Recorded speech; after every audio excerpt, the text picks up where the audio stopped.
Bom, boa tarde a todos e todas. Antes da gente iniciar a conversa com... Tá funcionando o microfone? Antes da gente iniciar a conversa com o Adrian, eu queria brevemente contextualizar esse programa de encontros em nome da Fundação Bienal, que se iniciou na última quinta-feira com o encontro com o Nelmo Yanga. Esse programa é uma iniciativa da Fundação que vem buscando nos últimos anos repensar e aprimorar os seus processos de trabalho. A cada nova edição da Bienal, nós buscamos encontrar oportunidades para aproximar e engajar diferentes públicos, ativando uma rede cultural na cidade de São Paulo.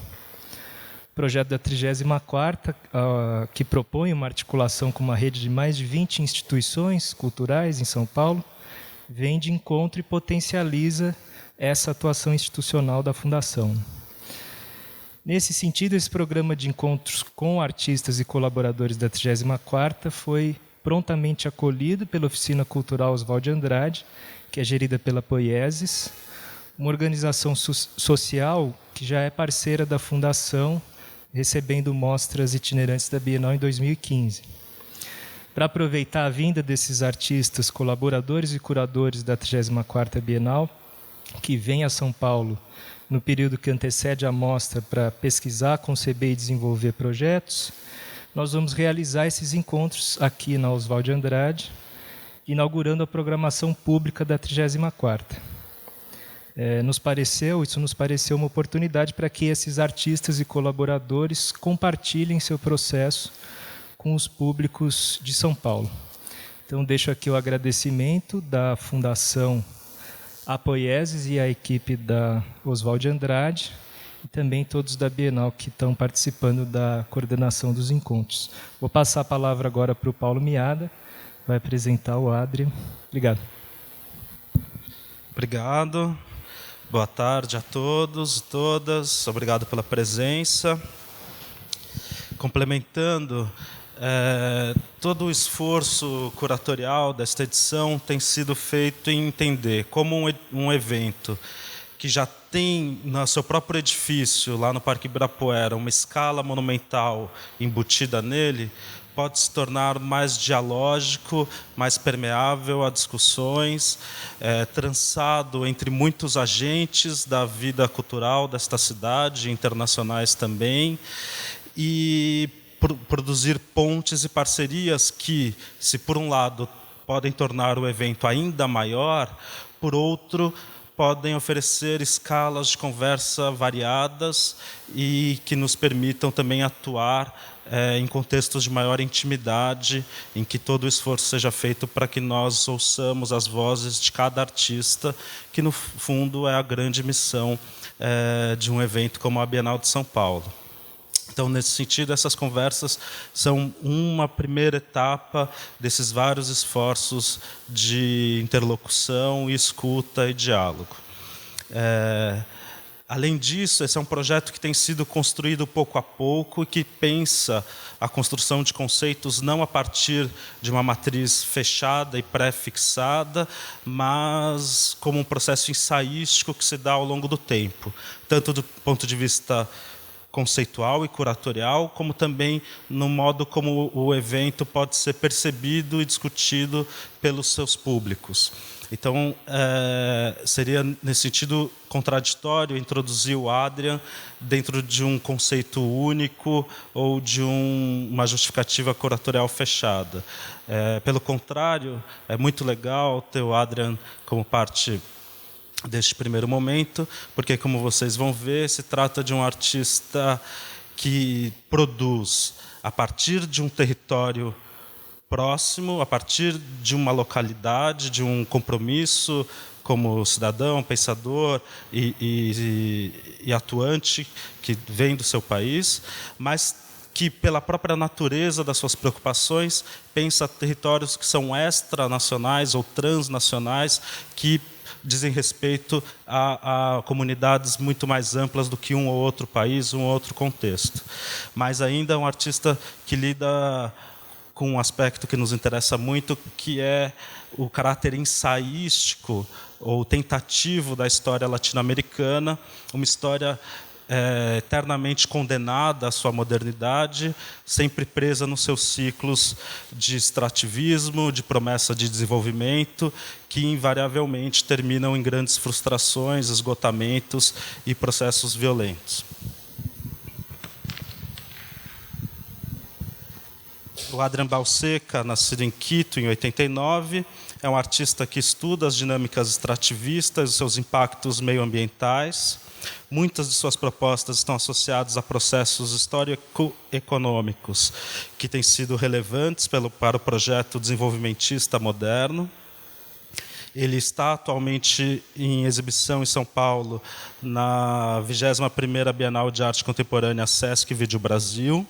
Está também convidado pela primeira edição da Bienal de Oslo, que se desenrola de 2019 até 2024, e tem sido muito atuante na América Latina e internacionalmente em exposições individuais e coletivas, e será um dos artistas da próxima edição da Bienal. Obrigado, Adrian, bem-vindo. Obrigado a você. Boa tarde com todos. Eu vou tratar de falar em espanhol, que acho que é melhor que meu portunhol. Mas eu queria agradecer a Pablo, a Ana, a Simone e a toda a equipe da Fundação Bienal por este convite para fazer a apresentação do meu projeto. Eu vou falar um pouco do contexto político atual do Equador, que é muito complexo em um início. Então eu não quero ser muito profundo nisso, mas eu quero dar um pouco de um contexto do meu país que está acontecendo agora mesmo. Mas para daí começar a falar um pouco do meu portfólio, mas ir vendo um pouco nos certos projetos, que você que gosta muito mais de conhecer mais de cada projeto, eu posso contar para vocês, posso mandar umas ligaduras, mas vamos ir conversando assim de certos projetos que eu venho desenvolvendo neste tempo, em últimos 6 anos, e que tem uma particularidade territorial muito pontual. É um jornal que tem agora muitos de vocês aqui. É parte de um projeto que eu vou mostrar para vocês, que é o projeto que Paulo falou para vocês, que está em exibição em Sesc 24 de maio, não? E é parte de minha pesquisa, quizás mais importante, que agora mesmo estou fazendo, que é uma pesquisa ao redor do ciclo da borracha, não? Então, acá.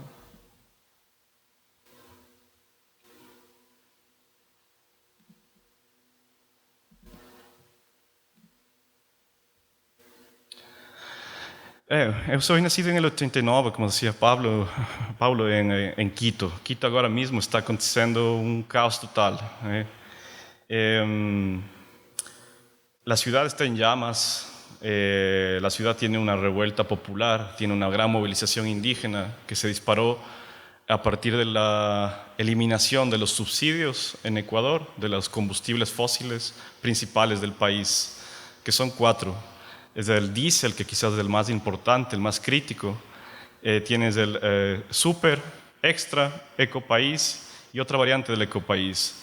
El Ecuador es un país en el que tiene una gasolina muy económica, muy barata, mas es uno de los motores más principales de la sociedad misma, en el que toda la red de distribución y de transportación y movilidad de la gente depende de eso, ¿no?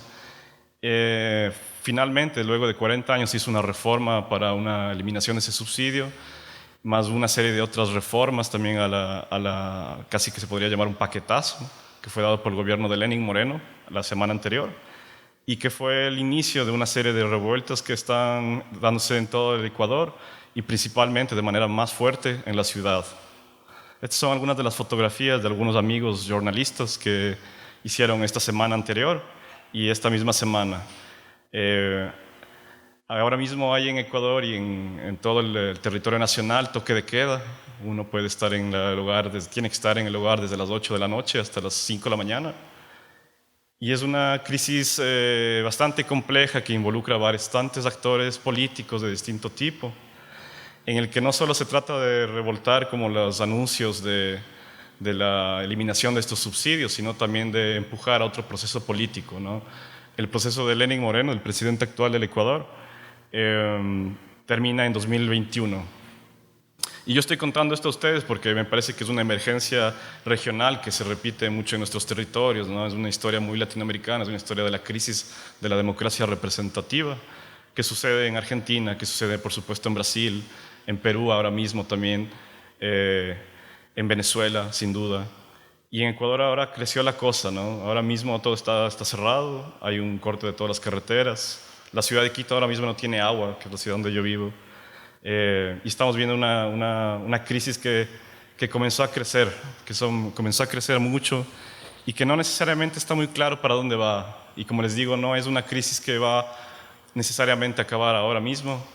Ahora mismo hay unas conversaciones con el presidente del Ecuador, pero no necesariamente esas transformaciones van a suceder rápido y no necesariamente y exclusivamente son el precio del combustible. Pero ese es el inicio quizás de una transformación política que viene de una crisis que parte desde finales de los 90, ¿no? Quizás no sé si muchos de ustedes conocen, pero en Ecuador es un país que está dolarizado, ¿no? La moneda principal del Ecuador es el dólar norteamericano. Y es una economía, la única economía dolarizada de Sudamérica, y que es parte de un proyecto también más complejo geopolítico en la región. Y eso es también parte de esa crisis que estamos viviendo ahora.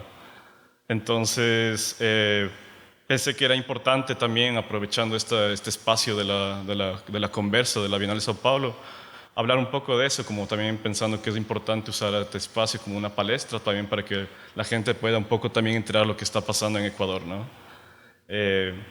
Si bien ahora mismo por la Bienal Vida Brasil yo no he podido estar más de cerca con mis compañeros y con mi familia que mora allá, creo que es importante hablar de esto, ¿no? Creo que muchos de mis trabajos no solo están hablando de los productos como extractivos del petróleo, por ejemplo, y la ligación que esos tienen con productos refinados del petróleo mismo, sino con una historia también del uso del territorio. Un uso del territorio y la idea del territorio me parece muy, muy interesante en la medida de que el territorio puede hablarnos mucho más de esa gente, de esas especificidades que tienen estos lugares, que desbordan cualquier idea de un Estado-nación, ¿no? Entonces quizás el proyecto de Ecuador como país no es lo más importante que me interesa hablar en mis trabajos, y vamos a hablar un poco de eso ahora, pero me interesa que los territorios puedan darnos un poco una noción sobre la gente que vive ahí, las costumbres, la comida, las tradiciones culturales que son las que acompañan a estos sitios, ¿no? Y que desbordan todo sentido de un Estado-nación. Ahora, Ecuador como Estado-nación, como república democrática y con un proyecto democrático de más de 30 años, está en crisis ahora mismo, pero también está hablando de una crisis que afecta directamente a territorios y que viene de un legado extractivo. En el Ecuador no solo es una economía dolarizada, sino que es un país petrodependiente, es un país que la principal economía es el petróleo. Entonces es una mezcla, es una mistura muy complicada, esa es una fórmula muy peligrosa que es la petrodependencia, ¿no? Y el dólar. Creo que es una cosa en Latinoamérica que otros países, bueno, como Venezuela lo tienen, pero el dólar y el petróleo no van muy de la mano, ¿no? En una economía muy pequeña, en un país muy pequeño, es un factor que es muy complicado, ¿no? Entonces, ahora reventó con la subida de la quitada de las subvenciones al petróleo y a la gasolina, pero tiene otras afectaciones más complejas, ¿no? Ahora voy a hablar un poco de mis proyectos. Igual les invito que a la gente que le interese un poco saber más lo que está aconteciendo, los medios principales de prensa internacional tienen algo de información, los medios locales no están cubriendo todas las noticias, como me imagino es el caso de las protestas también que han acontecido en Brasil, que ustedes la tienen mucho más clara. También hay un cierre de todos los medios de comunicación en el que no se está dando una información clara necesariamente de lo que está pasando ahora en Ecuador. Es complejo llegar a la información y hay muchos medios independientes y alternativos que están dando más información sobre esto. Entonces también les invito a que puedan revisar otros medios alternativos, las cuentas de Instagram, de Twitter también son un buen espacio. Este es un mapa del Ecuador, es un mapa de la distribución eléctrica del Ecuador, que está, yo lo he vaciado de sus límites territoriales, ¿no? Del Perú y de la frontera con Colombia y el Pacífico. Y ese es el mapa de la distribución de la energía eléctrica que llega a los territorios modernos del Ecuador, ¿no? Esta es una abstracción que a mí siempre me sirve un poco como un leitmotiv para un poco hablar también de cómo funciona la energía en los territorios y cómo eso se traslada a una noción territorial del espacio, ¿no? Voy a comenzar hablando de un proyecto más reciente que presenté en Lisboa, en mi galería Madragoa, este año, en 2016. Y este fue como un ejercicio más instalativo, más como escultórico también, pero de mucho trabajo en una isla que está en el Pacífico. La isla se llama la isla Santay, es una isla que está muy cerca de Guayaquil. Y en esta isla, puntualmente fue una isla que fue usada como bodega durante mucho tiempo para guardar la borracha en el tiempo de la producción, finales del siglo XIX. Ahora mismo la borracha no es una economía importante en la región, ¿no? Hay como dos crisis del ciclo de la borracha y de la borracha como un producto de exportación, que fue muy puntualmente dos, ¿no? El primero es la mudanza de la producción de la borracha en las forestas de la Amazonía, de Brasil, de Colombia, de Perú, de Ecuador, Colombia, hacia el sudeste asiático, principalmente a Singapur, a Malasia, a Indonesia. Y ese fue un primer quiebre, una primera crisis, gran crisis que hubo en la región alrededor de esa producción, de esa economía. La segunda crisis más importante del caucho en la región y en general en el mundo, ¿no?, es el recambio matérico que la borracha tiene cuando los objetos manufacturados que podemos encontrar en el modelo capitalista que vivimos vienen desde una producción que no es más la de la borracha natural, sino es borracha sintética, es caucho sintético que viene de un origen del petróleo, ¿no? Entonces a mí me interesaba un poco una historia también que esté hablando no solo de las crisis económicas, de una mudanza de la producción de caucho hacia otro contexto en el que no es más los indígenas no contactados los que trabajaban en los bosques, en las forestas de borracha, sino tal vez esclavos o trabajadores muy precarizados en el sudeste asiático. Creo que me interesaba mucho también entender lo que significaba el recambio a mediados del siglo XX de los orígenes de los objetos manufacturados alrededor de él. En la isla puntualmente lo que hice es trabajar con unos apisonadores, ¿no?, que son estos objetos para aplanar la tierra, ¿no? Son unos objetos que seguramente acá hay en Brasil y son unos objetos muy, muy tradicionales, muy comunes que pueden ver en las construcciones en Ecuador. Dentro de un formato también bastante extendido en el territorio, pero en todo el territorio ecuatoriano, pero que especialmente es de la zona de la Sierra Andina y de un formato que se llama minga. La minga es un formato en que la gente une esfuerzos para hacer un proceso de transformación de un uso de un espacio o hacer un trabajo común, un trabajo comunitario, un trabajo que reúna a la gente. Es un formato que la minga podría venir más desde un origen más de la zona de la sierra indígena, de la zona de la sierra andina, pero es un formato que se lo sigue haciendo en distintas partes del territorio ecuatoriano. Y en ese contexto de los trabajos, en un contexto de minga, es una de unas herramientas aparentemente muy precarias, pero que sirve mucho para aplanar la tierra. Lo que hice fue un poco trabajar con unos ciertos apisonadores, unos ciertos mazos para apisonar la tierra que encuentran en esta isla, que no es más una foresta una bodega de caucho, no es una bodega más de bogacha, pero tampoco es más una plantación de bogacha que fue un tiempo.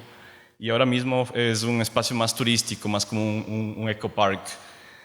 Pero es una herramienta que asoma mucho y muchas de estas plantaciones también en los alrededores de Guayaquil, que eran plantaciones monocultivo de borracha, ahora son plantaciones de palma africana, ¿no?, que es una planta introducida. Lo que hice fue como conseguir estos apisonadores, estos mazos para apisonar el suelo, y tienen ahí amarrado alrededor de los troncos tienes borracha natural, una herramienta también para cortar los árboles de las seringueiras, y tienen amarrados unos radios antiguos que tienen unos mapas, y que cada uno está reproduciendo un sonido, que lo que he hecho fue enviar a un amigo en París, pianista, Daniel Mancero, un compositor e investigador acústico, que él ha transformado distintos sonidos naturales que yo he enviado de la isla, sonidos de los ríos, sonidos de los pájaros, sonidos de las fábricas. He enviado unos archivos para él de estos sonidos que yo he registrado en la isla y él los ha transformado en piano de cola clásico. Entonces me interesaba mucho también como una instrumentalización de la naturaleza, ¿no? Creo que la instrumentalización de la naturaleza también habla un poco de la instrumentalización del mundo, ¿no? Entonces, cómo pasar de un registro también sonoro, aparentemente natural, a un instrumento tecnológico como el de la grabadora, para volver a un objeto cultural que es europeo, que es el piano, ¿no?, el piano de cola. Ahí son algunas de las imágenes de los apisonadores. Ahí son los apisonadores en la isla Santay mismo. Y ahí están con los yacarés. El proyecto estaba también conversando mucho sobre una presencia de un científico, explorador, geógrafo, montañista muy importante para la historia, que se llamó Edward Whymper. Edward Whymper es un inglés que a finales del siglo XIX él fue para Ecuador y él se constituyó en la historia del mundo como el primer hombre en haber llegado al punto más alto del mundo, que en ese momento no se sabía que era necesariamente el Himalaya, sino era el Chimborazo, que es la montaña más grande del Ecuador. Y él viajó al Ecuador para hacer también una investigación relacionada a una hipótesis que él tenía, que era la gente cuando está haciendo campamentos en distintos momentos, sus pulmones se van ensanchando y van acostumbrándose a la altura de un sitio, ¿no? Él viaja para este lugar en Ecuador a escalar el punto más alto de la Tierra y comienza su viaje por el punto cero, por el nivel del mar, que es Guayaquil, el puerto principal donde él llega. Y él atraviesa el río Guayas hacia el Pacífico, a un lugar llamado Bodegas, ahora llamado Babahoyo. Y él dice, ¿no?, cuando va en el barco, que por la guerra de ese momento con el Perú, hay una migración masiva de instrumentos que salen desde Lima hacia Ecuador, hacia Guayaquil. Y hay 3 pianos encima de la embarcación donde él está viajando, que están sonando al mismo tiempo, son unos organillos italianos. Y él no dice mucho como que le molesta que la gente reproduzca los organillos italianos al mismo tiempo, pero él dice que los cocodrilos, los yacarés, se ven excitados por el sonido, cosa que no es real, ¿no? No hay una prueba científica de que eso suceda, más era una figura metafórica de él un poco hablar de esa disrupción un poco de su visión eurocéntrica también sobre el territorio y sobre las costumbres populares, ¿no? Entonces esta también es una especie de reminiscencia, es una fotografía análoga que remite un poco a ese momento, ¿no? Entonces ahí los pianos están siendo reproducidos al mismo tiempo y los yacarés están saliendo ahí.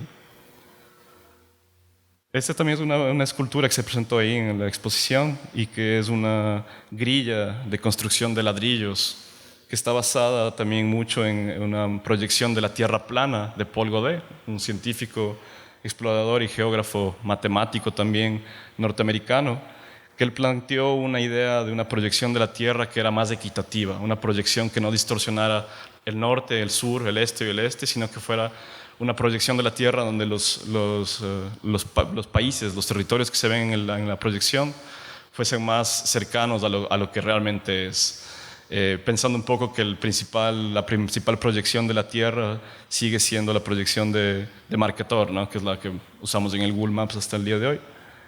Entonces lo que yo hice fue construir con la isla, en la gente de la isla, como esta herramienta para hacer ladrillos, con esta estructura del mapa de Paul Godet. Y yo hablé con el padre de los yacarés ahí en la isla, don Benito, para un poco ver si es que es posible hacer ladrillos con tierra de la misma isla, ¿no? Entonces, este proyecto llamado The Unbalanced Land también está hablando un poco de esa tierra plana, de esa proyección de lo complejo que es entender una proyección de una tierra plana cuando estás en el territorio, cuando estás en un lugar mismo, ¿no? Hay una imposibilidad, ¿no? Entonces, son una serie de fotografías blanco y negro en slide que documentan esa acción, esa performance de don Benito, en el que hay una imposibilidad de construir esa estructura, esos ladrillos que cimenten un sistema mundo, ¿no? Ese es otro proyecto también que presenté este año y que viene mucho más ligado también a esta investigación sobre el ciclo de la bogacha y que fue interesante porque fue un proyecto que hice en Perú. Perú tiene una historia de una presencia colonial y de empresas inglesas, sobre todo en la Amazonía de Perú, durante el finales del siglo XIX hasta primeros 20 años del siglo XX, con varios territorios, sobre todo Iquitos, que quizás es el lugar más conocido, de presencia de empresas caucheras, ¿no?, de empresas de bogacha. Entonces también fue para mí muy interesante no solo hablar de la bogacha como desde el lugar más desde el Ecuador, sino poder también tener un vínculo con la historia misma de Perú, que también es una historia cercana para ellos, una historia perta. Estas son un poco las imágenes de la galería. Eso fue una moto que construí con la gente de una plantación monocultivo de borracha, Y lo que ustedes ven ahí es una seringueira. Las seringueiras tienen una vida útil, ¿no? Le llaman vida útil, de alrededor de 13 a 15 años. Una vez que las seringueiras cumplen ese periodo de producción de látex, de borracha, ellos cortan, tiran los árboles, porque tienen que volver a trabajar la tierra para sembrar nuevas plantas, ¿no? Entonces son árboles que no son considerados madera útil para la industria, no son una madera buena para construir. Entonces lo venden muy barato, nos venden muy barato eso para hacer cajas de fruta y tal. Y tenían descartado este tronco, entonces yo comencé a construir una moto que pueda permitir como una prolongación de esa economía y también como recuperar ciertos pedazos de motos que estaban abandonadas en esta tierra. Entonces esta moto fue una moto producida con la gente en colaboración con la gente de la seringueira. Y esta es una fotografía del retrato de la familia con la que construí la seringueira, sobre todo con el padre. Entonces ellos son de una comunidad amazónica en Ecuador que se llaman cofanes y que por la crisis de la producción de caucho, de borracha en la Amazonía, ellos mudaron para la costa ecuatoriana donde no son más forestas naturales de borracha, sino son plantaciones monocultivos de borracha. Ellos encontraron ahí la economía para seguir viviendo y subsistir. Ellos, como les digo, son de una cultura muy específica amazónica llamada cofán, pero ahora viven en un contexto bastante más urbano, ¿no? Y esto lo hicieron hace más de 15 años, me parece que fueron 16 años, antes de tener las crianzas. Y bueno, estuvimos trabajando en la construcción de la moto en este sitio, en Santo Domingo de los Áchilas, que está mucho más cerca de la costa ecuatoriana. Y construimos la moto en la seringueira, ellos trabajan ahí. Y bueno, pedí un momento como agradecimiento hacerles una fotografía de retrato, que ellos tienen la primera edición, por cierto. Y ellos se organizaron así, tampoco es una puesta en escena en la que yo digo un poco si el pai tiene que ir al frente o no. Me gusta mucho porque es también como ellos se organizan como familia, ¿no? Entonces está el padre, los hijos, el perro, la madre y al final está el abuelo también. Pero la manera de organización por supuesto, es patriarcal, pero no es algo que yo un poco tampoco pido cómo se deben organizar o no. Es algo como que se sucede mucho más en el momento cuando yo les pido hacer este retrato, ¿no? Que también es un poco un tributo al trabajo que estuvimos haciendo ese mes construyendo la moto, ¿no? Es como un agradecimiento y también como más... sí, como un agradecimiento sobre la construcción de la propia moto. Ahí también me interesaba mucho también, y van a ver en otros proyectos, como trabajar con comunidades pequeñas también, como que no son tan conocidas, que son comunidades frágiles, como la cofán, la cultura cofán, pero alejarme mucho de la representación que normalmente se ven de los cofanes de National Geographic, ¿no? Que hay una exotización del otro, ¿no? Hay una exotización también de quién es el amazónico, ¿no? Ellos son una cultura, la cultura cofán, que tiene una indumentaria tradicional, muy vistosa, muy linda, con plumas de pájaros y tal. Y es quizás la imagen que más se conoce de los cofanes, ¿no? Pero también es interesante pensar como estas dislocaciones de estas comunidades que no moran más en la Amazonía, moran más en contextos más urbanos ahora, pero y son como también, es otra manera también de ver a ellos, ¿no? Entonces no me interesaba hacer una representación del buen salvaje, una representación también de ellos como aborígenes o como aliens. Son gente amazónica, sí, que pertenecen a una cultura muy específica, muy orgullosa también de cómo ellos se visten, pero ellos son, como les digo, más urbanos por esta dislocación de esta economía de la borracha, que no es más.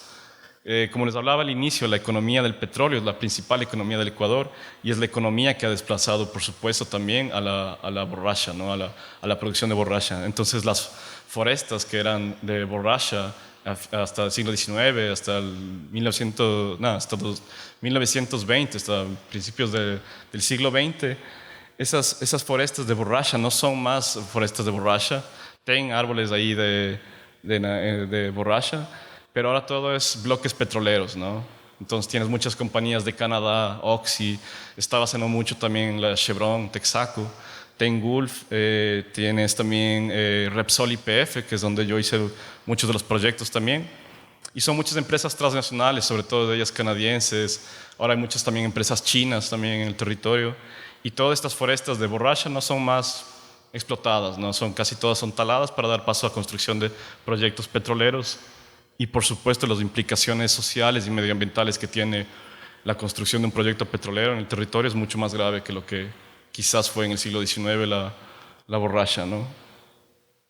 Esta es una obra también que es muy linda, muy sencilla, que es una reminiscencia de la cultura popular del aro de llanta para sostener una estructura que seguramente hay acá, en la que tienen un proyector de slides, en la que yo hice una serie de fotografías en slides de diseños y patrones de rodas de distintas empresas, así, de Goodyear, Firestone, Pirelli, que fueron los primeros diseños de pininos así en 1924, 1926. Entonces hice una pesquisa de esos motivos, de esos patrones, y con los excedentes de la moto que hubieron, tallé esos árboles de caucho.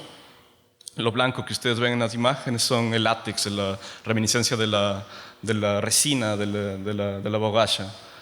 Entonces tenía este proyector que está proyectando estos patrones y que por supuesto vienen de unas reminiscencias también a la historia de la abstracción geométrica latinoamericana, sin duda, pero también están hablando mucho tal vez de una abstracción geométrica del extractivismo, una abstracción extractivista, si quieren.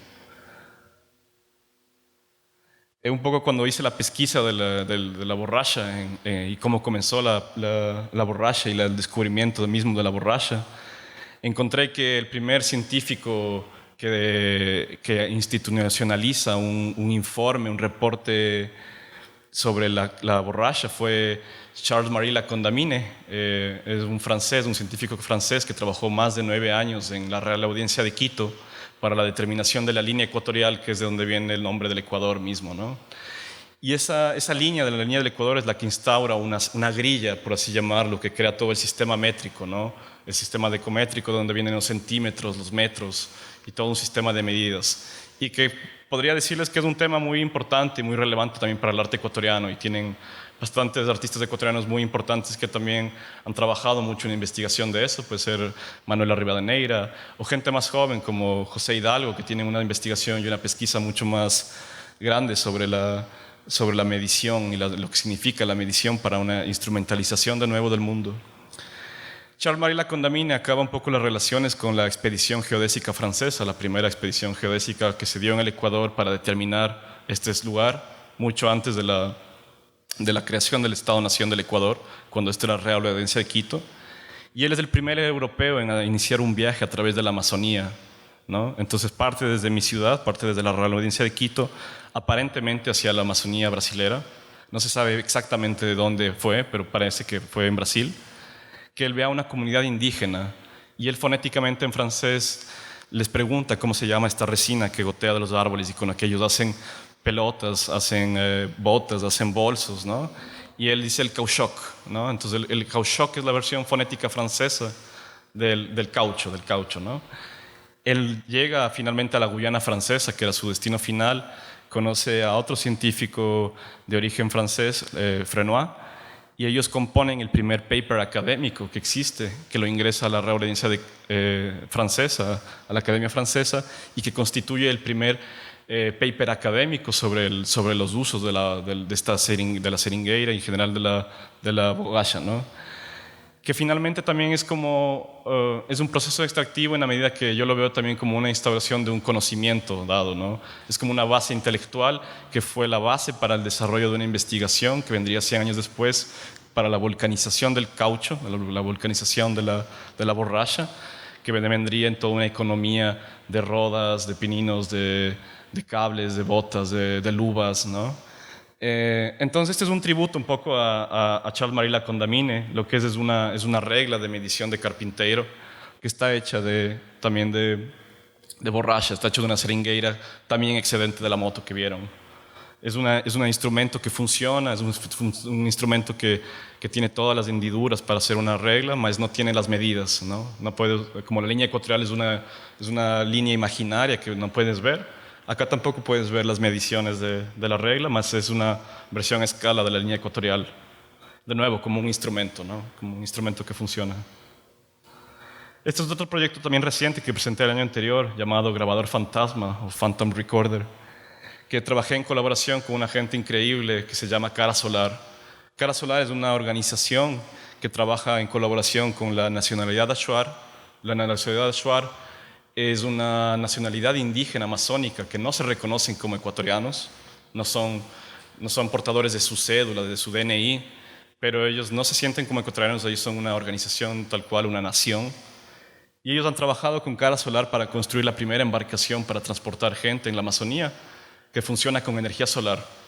Un poco como una manera también de administrar el territorio, que se opone a la construcción de rodovías y de carreteras en general, que muchas de las empresas petroleras ofrecen a estas comunidades. Entonces, un poco la idea no es proponer una desconexión de estas comunidades que les interesa conectarse con los centros en la Amazonía y con otros espacios en el Ecuador, pero es muy caro, por ejemplo, la gasolina misma cuando llega a la Amazonía, estos territorios, sube mucho de precio porque va por avión o a veces va en lancha, pero cuesta muchísimo.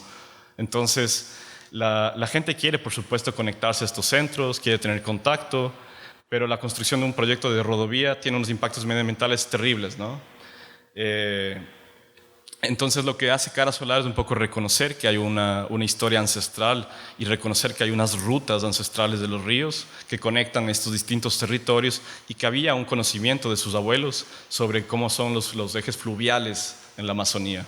Ellos un poco recuperan ese trabajo y comienzan a hacer unas embarcaciones para movilizar gente. Ahora tienen 2 embarcaciones en la Amazonía y tienen unos proyectos de estaciones de recarga solar. Bueno, yo invité a Cara Solar para hacer este proyecto de grabador fantasma. Ellos me asesoraron en toda la parte de la construcción de la energía solar, del Arduino, del control remoto. E hicimos una pequeña canoa hecha a mano, tallada, con la que fui a grabar sonidos en el río Bobonatza, cerca de la comunidad Sarayaku. Son unas imágenes en el Centro de Arte Contemporáneo de Quito, donde fue instalada. Este es en el lado del ala norte, que es un espacio increíble que está abandonado. Esos son unos stills de la película. Es una película en 16 milímetros. Y que por supuesto esta obra está hablando de Fitzgerald, está hablando de uno de los referentes más importantes que yo tengo de la historia del cine del siglo XX, que es Herzog. Y es puntualmente este proyecto que fue filmado en Perú y que está hablando mucho de esta presencia de estas compañías inglesas y de este varón puntualmente del caucho que es Fitzgerald. Hay una escena que no sé si muchos de ustedes la vieron, muy icónica del cine y icónica del trabajo de la filmografía de Herzog, en la que Fitzgerald, interpretado por Klaus Kinski, va reproduciendo en la Amazonía no sé cómo llamar en portugués, un gramófono en la que va reproduciendo música de Ennio Caruso, un poco en un gesto casi colonial, totalmente colonial de hecho, en la que él va un poco colonizando este espacio no contactado, este espacio salvaje, a los indios, a la selva, un gesto un poco casi altruista en el que él lleva un conocimiento dado que viene de Europa y él un poco va imponiendo en la selva, haciendo escuchar a la naturaleza el sonido de este sonido, de esta música europea. Acá el proceso es invertido. A mí me interesaba no reproducir música, me gustaba un poco la idea de grabar, de escuchar a la foresta. Entonces lo que hice fue una canoa que funciona con paneles solares, que fue construida en la comunidad de Shuar, al lado de Sarayaku, con un pescador. Trabajamos la construcción de la canoa, trabajamos toda la parte tecnológica con Cara Solar e hicimos varios soundscapes en el río Bobonatza, un poco escuchando esto, ¿no? Son una serie de slides de nuevo de lo que fue el proyecto. El proyecto estaba también muy interesado como en aproximar de alguna manera como este referente de 35 milímetros fílmico de Herzog y su trabajo con Fitzgerald, que es la cita tácita en el proyecto, pero también vinculando a otro artista que lo tengo muy presente, que es Juan Downey, uno de mis artistas favoritos, que fue quizás uno de los pioneros también en trabajar proyectos de autorrepresentación de comunidades indígenas. Y él hizo varios proyectos en la foresta en Venezuela, en Brasil mismo y en distintas partes de la Amazonía, haciendo películas en 8 milímetros con distintas comunidades indígenas. Entonces el proyecto no es 35 milímetros, el proyecto no es 8 milímetros, el proyecto es en 16 milímetros, pero es una aproximación fílmica a un territorio. Y eso es algo que a mí me interesaba mucho. El video es bastante aburrido, es un casi documental de cómo se construyó la canoa y cómo se fueron haciendo las grabaciones. Y cuando se lo presentó en Cuenca la primera vez, lo montó en una antigua empresa eléctrica, que fue la primera empresa eléctrica del Ecuador, un lugar abandonado ahora, y después en el Centro Contemporáneo. Y en el Centro de Arte Contemporáneo está reproduciendo este sonido de la selva, ¿no? Entonces completamente este espacio oscuro, completamente fechado, que tiene un pequeño agujero por donde entra el sol y que alimenta el sonido de la canoa. Este es un proyecto más puntual que hice como una comisión muy especial para un proyecto en un museo de arte precolombino, que es un proyecto que está liderado por Manuela Rivadeneira, Pablo Lafuente y Manuela Moscoso, en el que hay una invitación a un artista, un convite a un artista internacional o local para hacer un proyecto en diálogo con la colección de piezas del Museo del Alabado, un museo increíble en Quito, que tiene una historia también muy particular de su misma origen del coleccionismo, ¿no? También pertenece a un fenómeno que se podría llamar huaquería, pero también como una proto-coleccionismo que es muy interesante y que creo que es un fenómeno también regional, pero es una colección sin duda increíble, así. Entonces ellos convidaron a mí para hacer un proyecto en el Museo del Alabado, y son unas imágenes ahí de la instalación. Es una instalación que reúne distintos crisoles, no sé cómo hablar los crisoles en portugués, mas son unas vasijas de barro y granito que soportan altas temperaturas para poder fundir distintos tipos de metales en ellos, ¿no? Entonces son unas herramientas que datan más de 600 años antes de Cristo y que se los usaba en el Ecuador mismo para fundir máscaras de platino, ¿no? El platino es una de las aleaciones de metal que se las hace por primera vez en Ecuador, con una cultura puntualmente llamada la tolita, que es una cultura en la frontera con Colombia, Ecuador, Tumaco. Yo viajé a esta isla y fui haciendo una colección también. Yo también me puse en un rol de coleccionista y comencé a coleccionar distintos crisoles de distintas épocas. Porque si bien es una herramienta que se la usa desde 600 años de Cristo y está presente en muchos de los museos nacionales, es una herramienta hasta que el día de hoy se sigue usando, ¿no? El Ecuador no es un país industrial para nada. Es un país que tiene una industria muy precaria y que todavía tiene mucha presencia de fundición artesanal. Entonces el crisol es una herramienta que ustedes van a ver mucho en el Ecuador como un uso de una protoindustria, de una industria más precarizada. Fui coleccionando distintos crisoles de distintos años, del 2007, hay cosas de los 70s, hay crisoles más nuevos del 2016. Conseguí unos 2 crisoles del siglo XIX que me donó el Museo del Alabado para hacer la instalación. Y cada uno de estos buracos que forman los crisoles también están representando las tolas. Las tolas son como, en inglés se llaman holy mods, son como unas pequeñas montañas construidas por la gente de esta comunidad tolita donde se enterraban hace 600 años de Cristo como distintas pertenencias. Y fue una isla que fue saqueada durante el siglo XX por esta economía de una vuelta, un regreso a obtener estas piezas valor, ¿no? Siempre fueron descartadas, todas las piezas de arte precolombino, ecuatoriano, eran basura, eran la basura de los indios, no tenían valor. Pero como comienza a haber una especie de inicios de un coleccionismo, sobre todo de europeos en la región y sobre todo en Ecuador, las altas esferas económicas también, la burguesía, por así decirlo, en Ecuador comienza a tener también como una puesta en valor de estas piezas precolombinas y comienza a coleccionar.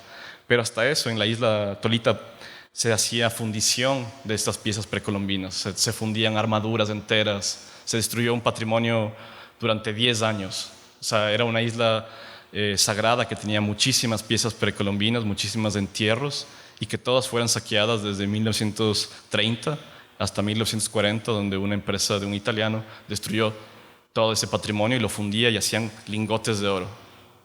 Esos lingotes de oro, de hecho, se los vendía y lo compraba el Banco Central del Ecuador.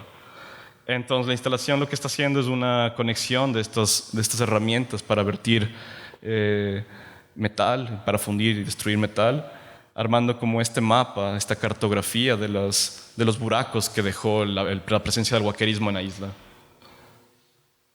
Ese es el letrero de un museo de sitio que tiene la isla. Es una isla que tiene una relevancia súper importante para la historia del Ecuador, y también muchas de esas piezas están en el Met en Nueva York, muchas de esas piezas también están en el Museo de Oro en Colombia.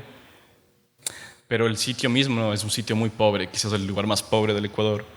Tiene una presencia además de afroecuatorianos, y es uno de los lugares más empobrecidos. Entonces me parecía muy interesante también cómo hay esa paradoja de el lugar donde en términos culturales, matéricos, se origina la parte más rica de la nación, no solo por los lingotes de oro que son parte de la reserva del respaldo económico del oro del Ecuador, sino también en términos simbólicos de cómo toda la colección del Banco Central que arma nuestra identidad nacional proviene de un sitio que fue completamente saqueado en un inicio para hacer lingotes y saqueado otros 70 años para la venta de piezas, ¿no?, precolombinas.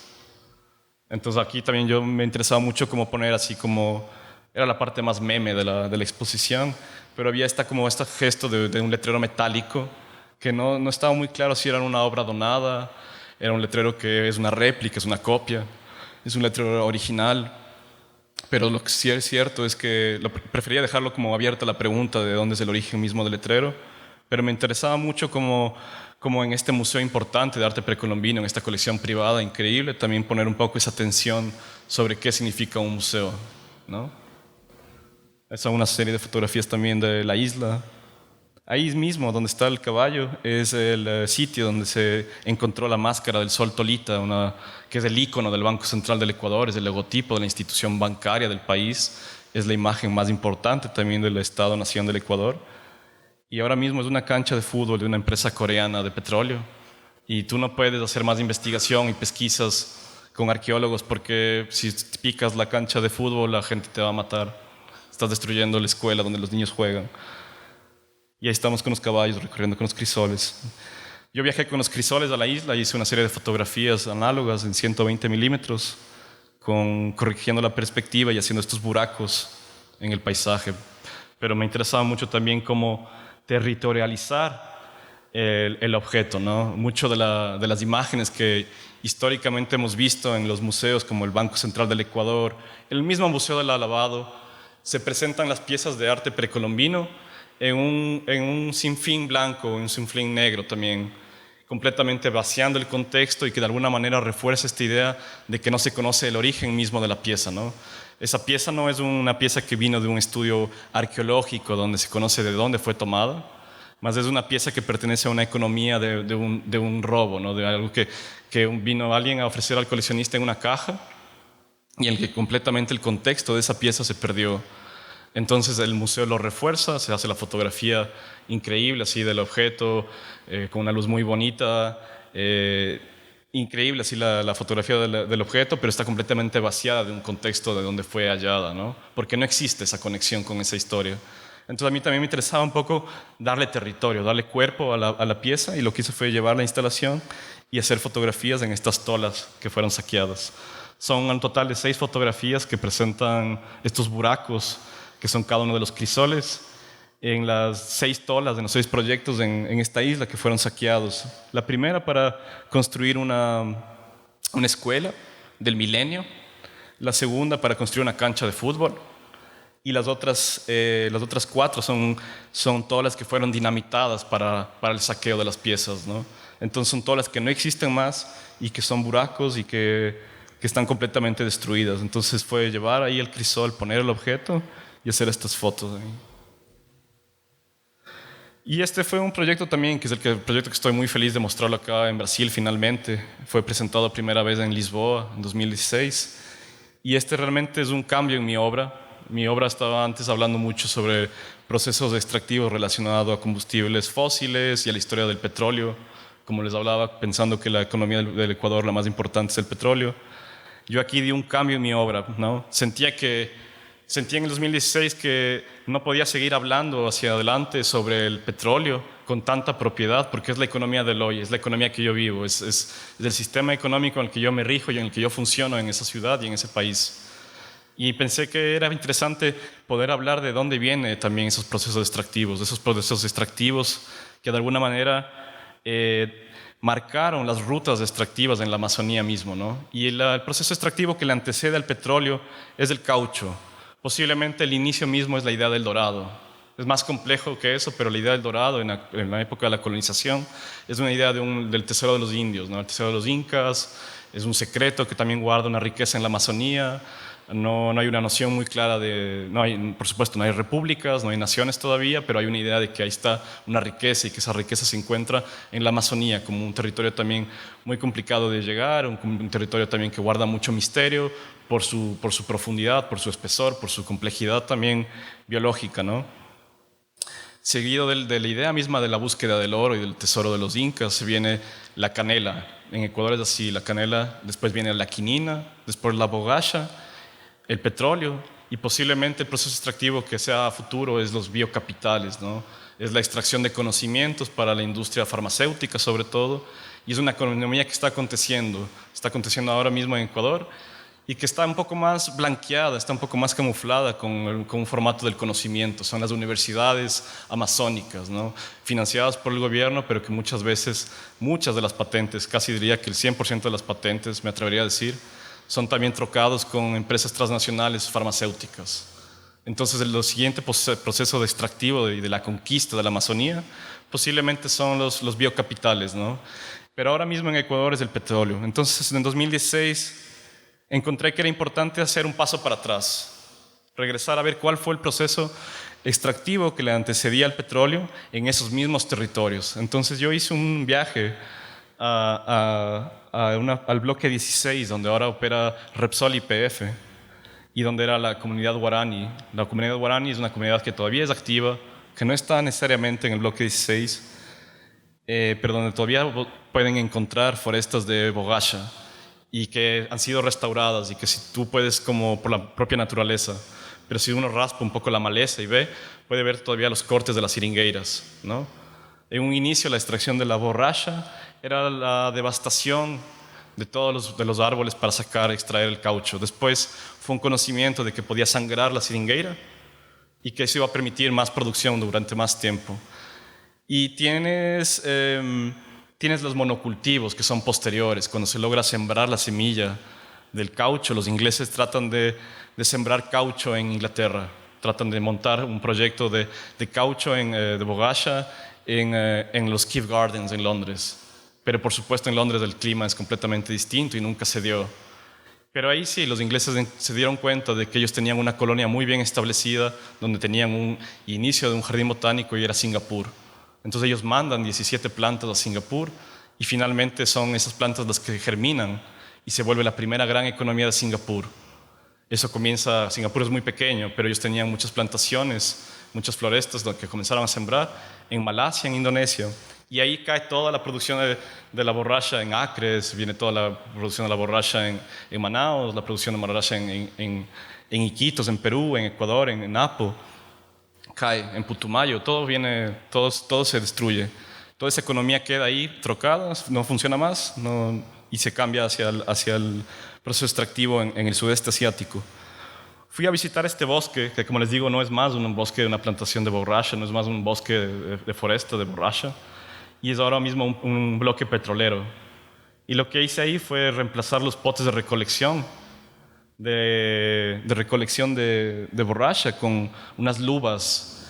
Y estas lubas inicialmente fueron unas lubas que fueron parte de una demanda que fue creciendo durante la segunda revolución industrial, como una demanda del trabajador por mejorar las condiciones en el trabajo en los centros, sobre todo en Europa y en Estados Unidos. Y en Estados Unidos un poco más enfocada a la industria médica, a la industria de los hospitales, a la industria farmacéutica también. Pero era un poco también una desensibilización de la relación laboral. Por un lado, sí, el trabajador tenía mejores condiciones para trabajar, pero también había una desensibilización del trabajo, ¿no? Y eso se da ya en la segunda revolución industrial, también con una serie de procesos y recambios en la luz, también para instalar horas nocturnas de trabajo, ¿no? Y cambia completamente el panorama.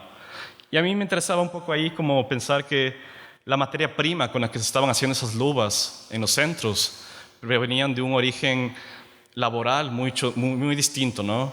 Que era un proceso que podríamos entender bastante similar a la esclavitud, y eran esclavitud de comunidades indígenas alrededor de varias cuencas en la Amazonía, no solo, como les digo, de Brasil, quizás la historia más conocida, pero también en Colombia, en Perú, en Ecuador, en Bolivia, en Venezuela, que trabajaban en estas plantaciones, lo digo así porque creo que ni siquiera fue esclavitud, creo que era una relación bastante más compleja y que es es complejo de imaginar, porque todo lo que queda son escritos, hay fotografías, pero es complejo de reconstruir un poco cuál era la relación que entablaba la empresa cauchera inglesa, muchas veces de ellas, con los indígenas que eran no contactados y trabajaban en las seringueiras. Entonces me interesaba cómo existían esos dos momentos en la historia laboral, una que estaba mejorando las condiciones del trabajador en los centros, pero a su mismo tiempo la materia prima con la que esto estaba hecho pertenecía a un proceso laboral, como les digo, cercano a la esclavitud. Esto fue presentado por primera vez en Lisboa, en mi galería, en Madragoa.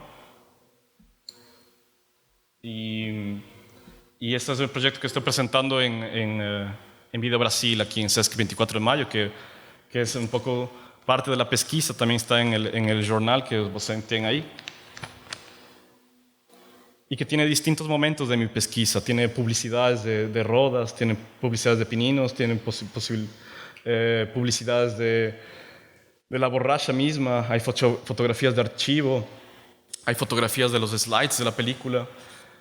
Y de alguna manera, de manera más cortada, más intermitente, tiene varias partes de esa pesquisa. Voy a mostrar un poco. El proyecto es una película silente de Super 16 milímetros. También aburrida, no creo que pasa mucho tampoco. Pero está muy cercana a una revisión más etnográfica del territorio, en la que hay una estética también cercana a los primeros registros en 16 milímetros también de estas forestas y de los usos de la industria. Las primeras películas que hacían estos industriales ingleses sobre todo, eran películas bastante cercanas en su recurso estético a esta. Eran más como una documentación de cómo funciona la plantación, cómo funcionan los bosques, las forestas y la producción de la borracha, ¿no? Entonces, muy perto de ahí funciona esta compañía Repsol YPF, quizás la más limpia en alguna medida de las que funcionan, pero es un territorio que está completamente fechado, en la que tienes que entregar el pasaporte para entrar a este lugar. O sea, es territorio ecuatoriano, pero tú como ecuatoriano tienes que entregar tu pasaporte y tu DNI y bueno, y tener permisos evidentemente para filmar, para poder acceder a este sitio. Pero ningún ecuatoriano puede entrar ahí sin dejar su pasaporte. Es como otro país, ¿no? Los bloques petroleros tienen esa condición un poco de que son casi otro tipo de estado, ¿no? En este caso esto sería España. Y entonces me interesaba mucho este territorio ancestral de la comunidad guaraní, una comunidad indígena ecuatoriana, y que no existe más ahí, ¿no? Ellos se desplazaron para un poco más para hacia el noreste, y ahora es esta empresa. Entonces lo que hice fue reemplazar, como les decía, estos plotes de recolección con luvas, pero que no son luvas de caucho natural, no son luvas de borracha natural, son luvas de petróleo. Son de la síntesis de la borracha.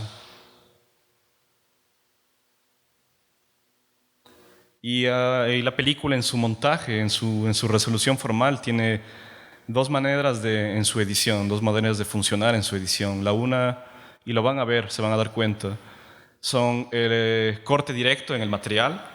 O sea, el material se corta, ¿no? Y se une planos con planos y no van a ver va a haber un corte limpio, ¿no? Me gustaba mucho la idea de que como la seringueira también se corta para la producción de la borracha, me gustaba mucho también cortar el material fílmico y unir. Y hay otro tipo de corte que está también hablando mucho más de la relación de la maquinaria, que es cuando se prende y se apaga la máquina, se prende y se apaga la cámara que está filmando. Entonces también van a tener cortes en la máquina, en el prendido y apagado de la cámara de filmación, que vela, se hace blanco. Y también de nuevo está un poco haciendo una reminiscencia a los cortes de la seringueira, a los cortes donde se baja la borracha blanca. De alguna manera me interesaba hacer una fantasmagoría un poco de esa presencia de esa comunidad indígena que fue la que trabajaba en estas plantaciones, en estos bosques, de caucho. Y me gustaba un poco esta reminiscencia también de la figura del ser humano en la naturaleza, este encuentro casi entre el lugar mismo donde se extrae la materia prima y el objeto manufacturado final, ¿no? Era casi un encuentro que nunca se dio en historia, pero que acontecía en algún momento, ¿no? Y fue muy, muy interesante porque la vez que presenté en Lisboa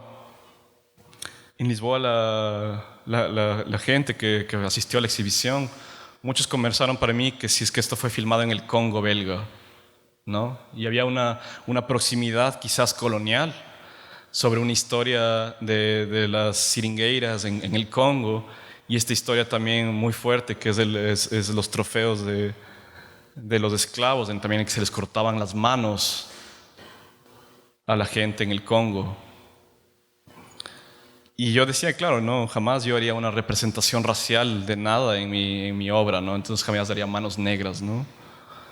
Pero era interesante porque era como entender también cómo funcionan los dispositivos de la memoria y de esa memoria histórica que estaba más hablando de los procesos coloniales, ¿no?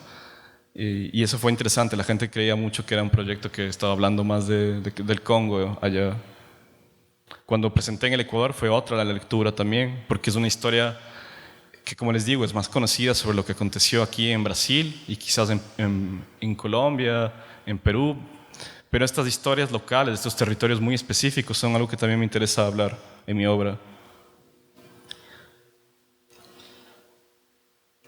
Y no me interesa hablar de ellos tampoco como una verdad histórica, no me interesa hablar tampoco de esto como una moral, una cierta ética ecológica o una postura sobre la naturaleza que es aleccionadora. No creo que en este proyecto de la piel del trabajo, a piel del trabajo, me gustaba la idea de ir para atrás para traer una lección al futuro y al presente, decir un poco de aquí venimos, ¿no?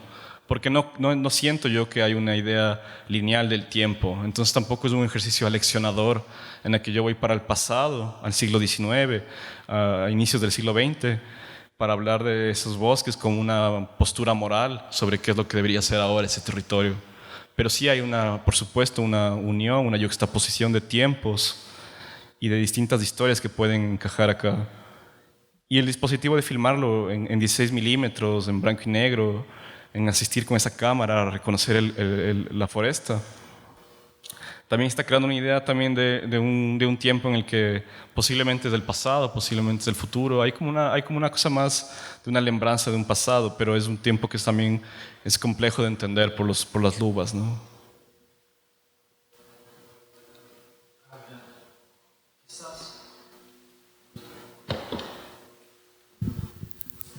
Como no tendremos mucho más tiempo, sí, y sería bueno también tener chance de escuchar una o dos preguntas de sí, la audiencia.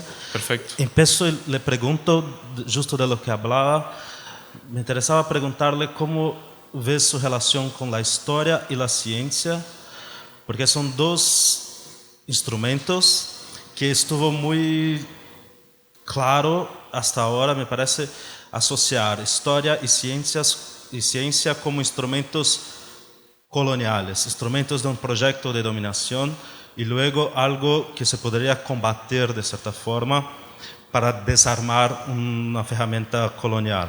Sí. Pero al mismo tiempo lo que pasa ahora mismo, especialmente con la discusión ambiental, es que la vanguardia de lo atraso, la vanguardia de lo ataque a la naturaleza se basa en parte por una negación de la ciencia y una negación de la historia. Sí.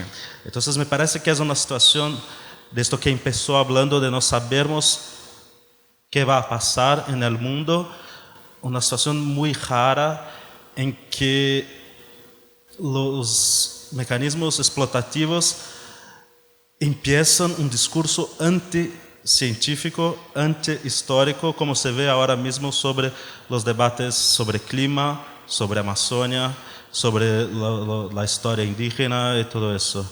Entonces, para ti, ¿cómo ves su posición acerca de estas ideas de ciencia e historia?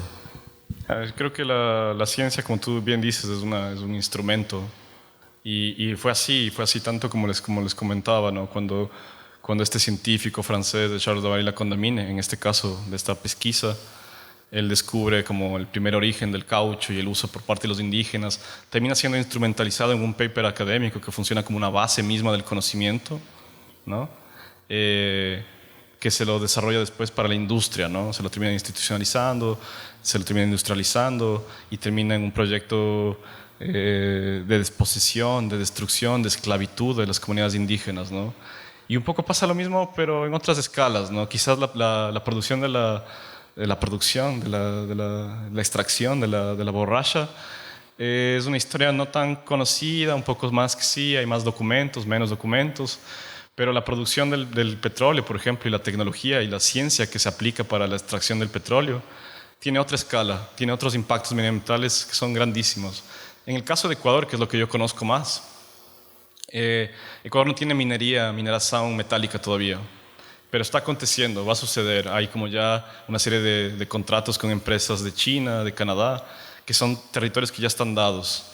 Y esa es como quizás una nueva agenda, pero quizás, como los decía también, otra de las posibles agendas futuras va a ser la extracción de biocapitales para el conocimiento de nuevas medicinas, ¿no? Y está, como les decía, está un poco más blanqueado en un formato de la ciencia, de la universidad, del conocimiento como un futuro de la humanidad a donde debemos asistir, ¿no? Es como, eso nos hará libres, la ciencia nos hará libres, el conocimiento nos hará libres. Nos hará libres, pero nos instrumentalizará, sin duda. Entonces, sí, el recorrer estas seringueiras, estos bosques, de estas forestas, para mí también era recorrer ese espacio que todavía está muy perto ahí de la extracción petrolera, pero son espacios que todavía están por conocerse, por explotar, y la industria lo sabe, y la industria le interesa eso. Y entonces la escala es, por supuesto, muchísimo mayor. La emergencia social de las comunidades autóctonas, indígenas que viven ahí, también son muchas desplazadas. Ecuador tiene 2 comunidades indígenas que viven en aislamiento voluntario, que no son ciudadanos, para el Estado ecuatoriano no son ecuatorianos, no son poseedores de los derechos de todo el resto de ecuatorianos, y esos son los Taromenán y los Tagaeri. Y son 2 comunidades que son nómadas, que viven en la parte entre la cordillera del Cóndor, en Perú, Ecuador, y ellos son gente que está negándose a un proyecto de modernización también, ¿no? Y un proyecto también de la ciencia. Muchos de mis proyectos incluyen colaboraciones con científicos, pero no como una verdad que nos alecciona, no como un norte, no como un lugar a donde hay que asistir. Creo que la tecnología puede ser emancipadora, como el proyecto de Cara Solar, que trae tecnología que es muy cotidiana, ya hace más de 15 años, que ahora está en todos Estados Unidos, ¿no? Que es un gran debate, la energía de los paneles solares. Creo que no es un high-tech, es una cosa más conocida en el mundo, y que ellos los traen para un poco revertir otros procesos científicos o tecnológicos que se dan en la floresta, ¿no? Entonces tampoco estoy como negando la alta tecnología, pero no me interesa que mis proyectos sean high-tech. No, creo que puede existir como una posición más horizontal donde la alta tecnología, como la de quizás la de los del Arduino y el control remoto para hacer la canoa, y el conocimiento ancestral mismo del tallado de la canoa pueden existir y pueden conversar. Creo que hay una conversa ahí entre distintos tipos de conocimiento científico, técnico, que pueden trazar una idea de un horizonte en los proyectos. Pero no creo para nada que la ciencia es un norte, no creo que es una ciencia, la ciencia instrumentaliza, la ciencia coloniza, ¿no? Y lo viene haciendo desde la conquista. En tal caso el Amazonas, que es lo que yo trabajo ahora, la Amazonía ecuatoriana, que es lo que un poco mejor conozco, ¿no? Es casi todos los proyectos científicos han sido como las bases mismas del conocimiento para la disputa de usos territoriales con procesos extractivos. Entonces, no sé si la ciencia es un norte y no sé si me interesa tampoco usar elementos de la ciencia que sean un norte. Me interesa como poderle dar la vuelta a esa ciencia, tal vez, incluirla, conversar, entablar proyectos que sean más horizontal o menos horizontal, pero tratar de que todos conversen. Pero no creo que la ciencia es un futuro en el que a mi obra me interesa incluir como una verdad, y tampoco creo que es algo que yo lo vea como un norte, porque básicamente la ciencia es la que se encarga de instrumentalizar y destruir la selva. Lo es. Gracias. Sí, Pedro.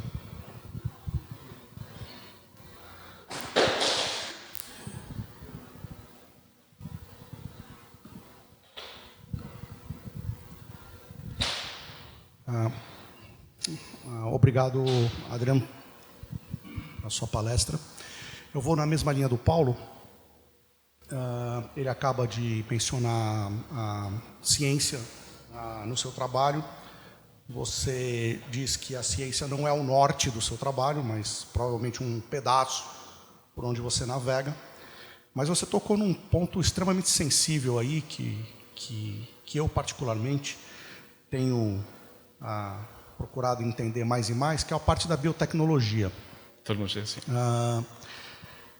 E concordo absolutamente contigo na medida em que há uma exploração da biotecnologia como um todo que está sendo colocada a favor das indústrias farmacêuticas, como você mesmo diz. Está sendo, ela não está sendo devidamente discutida, pelo menos no meu ponto de vista.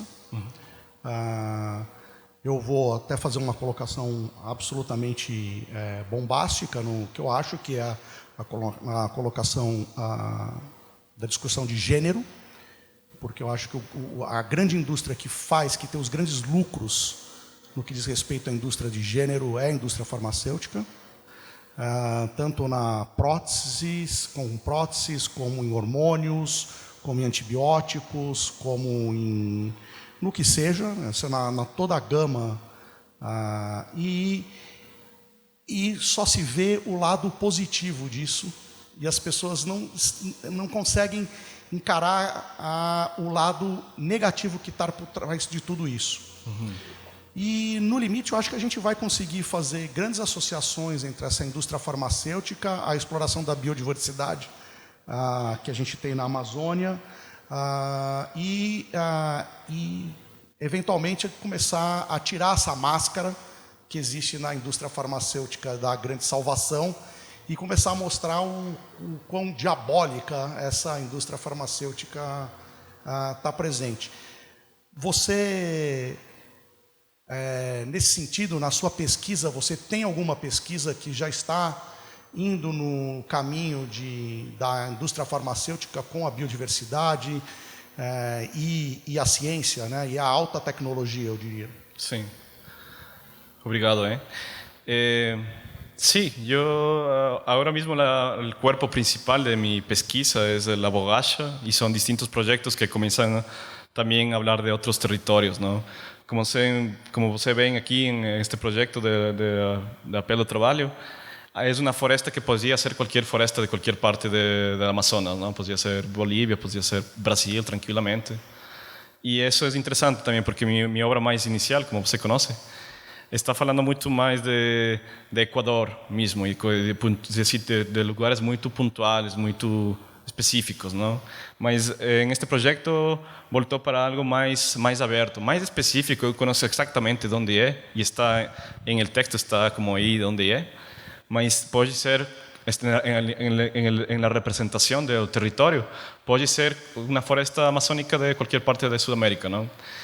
Y acho que ahora mismo sí, la investigación sobre la ciclo de la bogacha es algo que yo quiero estar mucho más tiempo pesquisando. Tengo otros proyectos que están vinculados.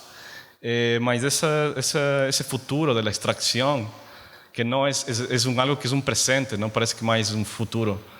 Eu interesso muito e eu acho que eu vou começar a trabalhar projetos que vinculem a indústria farmacêutica, a presença da indústria farmacêutica em meus trabalhos. Mas agora mesmo é este passo que di para trás da indústria da bogacha para pensar um pouco o presente, que é o petróleo, mas possivelmente se volte para pensar também que futuros distópicos, não?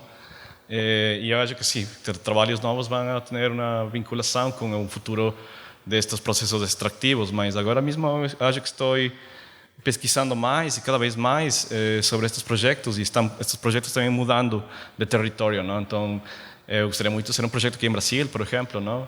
Eu gostaria muito de poder viajar também para Iquitos, em Peru.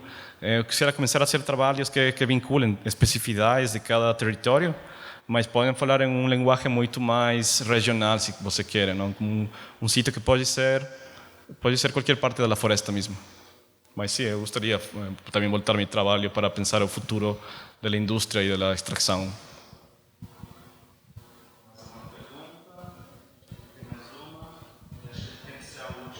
Tá. Oi, por favor.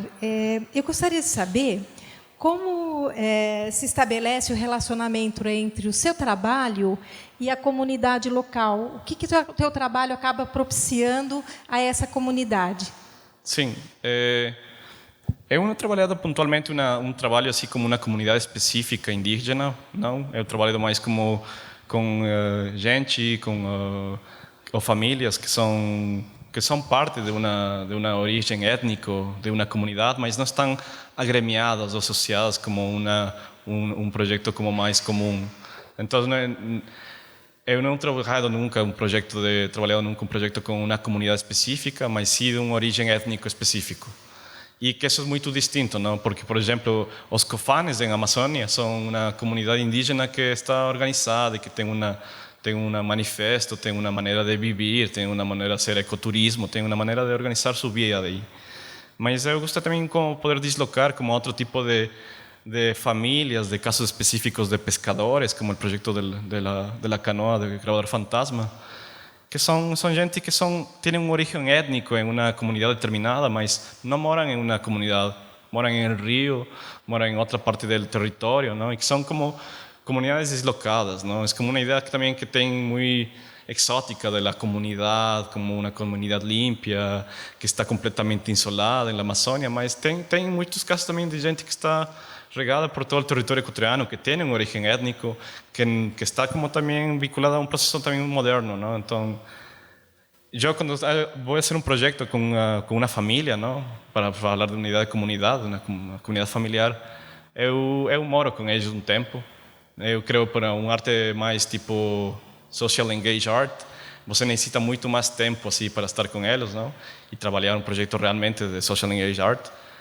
Eu gosto, por suposto, de estética relacional, mas eu não tenho tempo para ser um projeto muito mais grande de um ano, ou não he tenido tempo em minha vida para ser um projeto tão sostenido com uma comunidade específica. Então, por isso, a gente que eu trabalho, meus projetos vêm de uma origem étnica específica, vêm de uma comunidade específica, mas agora mesmo não são parte eles não se sentem parte de uma comunidade. Eu sou equatoriano, eu me sinto parte do Equador, e por isso falei no início como eu sinto parte de um projeto equatoriano.